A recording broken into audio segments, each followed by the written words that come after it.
राधे राधे दोस्तों, जय श्री कृष्णा। तो आज की इस वीडियो में हम लोग भगवत पुराण के अनुसार माता तुलसी के विवाह की संपूर्ण कथा की जानकारी लेने वाले हैं। तुलसी से जुड़ी एक कथा बहुत प्रचलित है।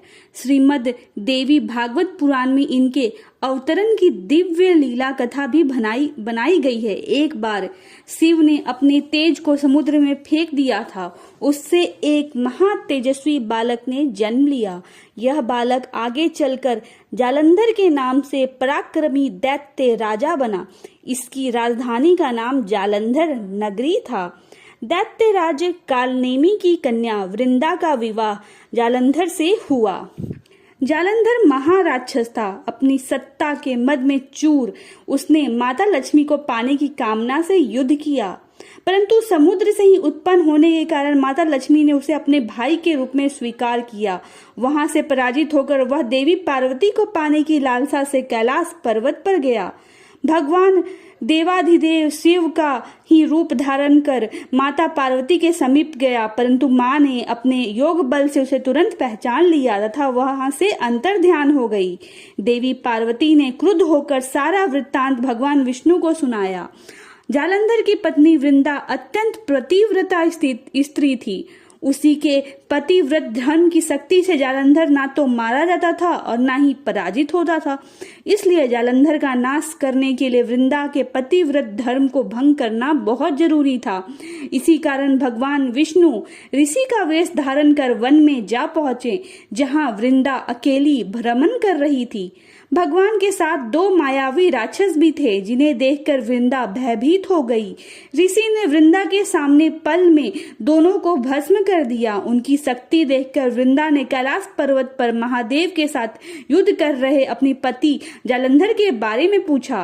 ऋषि ने अपने माया जाल से दो वानर प्रकट किए। एक वानर के हाथ में जालंधर का सिर था तो दूसरे के हाथ में धड़। अपने पति की यह दशा देखकर वृंदा मूर्छित होकर गिर पड़ी। होश में आने पर उन्होंने ऋषि रूपी भगवान से विनती की कि वह उसके पति को जीवित करे। भगवान ने अपनी माया से पुनः जालंधर का सिर धड़ से जोड़ दिया, परंतु स्वयं भी वह उसी शरीर में प्रवेश कर गए। वृंदा को इस छल का जरा आभास ना हुआ। जालंधर बने भगवान के साथ वृंदा पतिव्रता का व्यवहार करने लगी, जिससे उसका अस्तित्व भंग हो गया। ऐसा होते ही वृंदा का पति जालंधर युद्ध में हार गया। इस सारी लीला का जब वृंदा को पता चला तो उसने क्रुद्ध होकर भगवान विष्णु को शिला होने का श्राप दे दिया तथा स्वयं सती हो गई। जहां वृंदा भस्म हुई वहां तुलसी का पौधा उगा।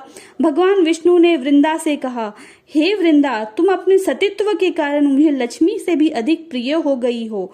अब तुम तुलसी के रूप में सदा मेरे साथ रहोगी। जो मनुष्य भी मेरे शालिग्राम रूप के साथ तुलसी का विवाह करेगा, उसे इस लोक और परलोक में विपुल यश प्राप्त होगा। जिस घर में तुलसी होती है वह यम के दूत भी असमय नहीं जा सकते।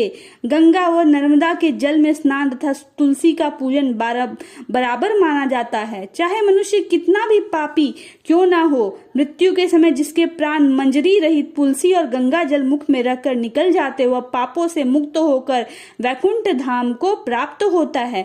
जो मनुष्य तुलसी व आंवलों की छाया में अपने पितरों का श्राद्ध करता है, उसके पितर मोक्ष को प्राप्त हो जाते हैं। उसी दैत्य जालंधर की यह भूमि जालंधर नाम से विख्यात है।